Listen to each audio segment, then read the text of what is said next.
حضرت گرامی، آپ جانتے ہیں اور بخوبی جانتے ہیں کہ انسان کی فطرت میں یہ بات داخل ہے کہ جب اسے کوئی محبوب چیز ملتی ہے، اس کی پسندیدہ چیز اسے ملتی ہے تو انسان خوشی کرتا ہے۔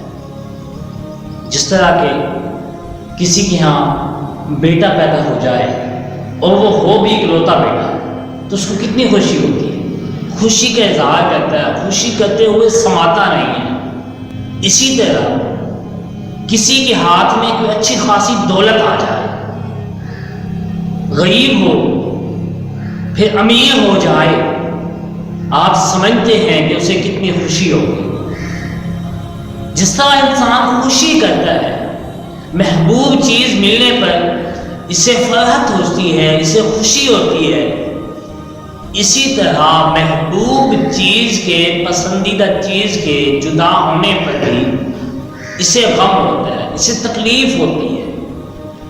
مثال لیجیے، جس طرح کسی کے نوجوان بیٹا اس دنیا سے چلا جائے، اب موت تو ہر کسی کو آنی ہے اور ہر بندہ جانتا ہے کہ موت آنی ہے، کیونکہ قرآن پاک کے اس کے اوپر نص ہے کہ کل نفس ذائقۃ الموت، ہر جان نے موت کا ذائقہ چکھنا ہے۔ لیکن پھر بھی اگر کسی کا بیٹا فوت ہو جائے اور نوجوان بیٹا ہو تو اس بندے کو ہی کیا دکھ ہوتا ہے، بلکہ پورا ایک معاشرہ کہنے غمگین نظر آتا ہے۔ کیوں؟ کیونکہ یہ ان کی پسندیدہ چیز تھی، محبوب چیز تھی، اس وجہ سے معاشرہ اور وہ جس کا بیٹا فوت ہوا ہے وہ غمگین ہے۔ اور اسی طرح کسی کا نقصان ہو جائے، مال ضائع ہو جائے کسی کا، تو وہ غمگین نظر آتا ہے۔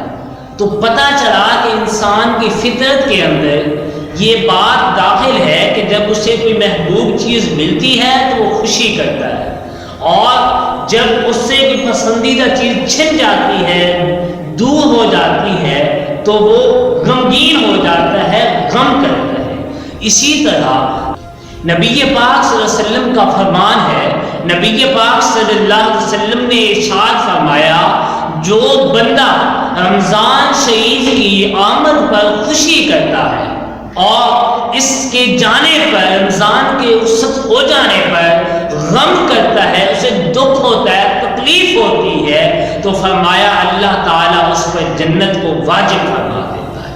رمضان شریف کی آمد پر خوشی کرنا، رمضان شریف کے جانے پر اظہار افسوس کرنا، غم کرنا، جیسا کہ اسلاف کا طریقہ ہے، اس پر اللہ تعالیٰ نے نبی پاک صلی اللہ علیہ وسلم کے فرمان کے مطابق جنت کے واجب ہونے کا وعدہ فرمایا۔ اس ویڈیو کو شیئر ضرور کیجئے، ہو سکتا ہے آپ کے ایک شیئر سے یہ بات کسی کے دل میں اتر جائے۔ جزاک اللہ۔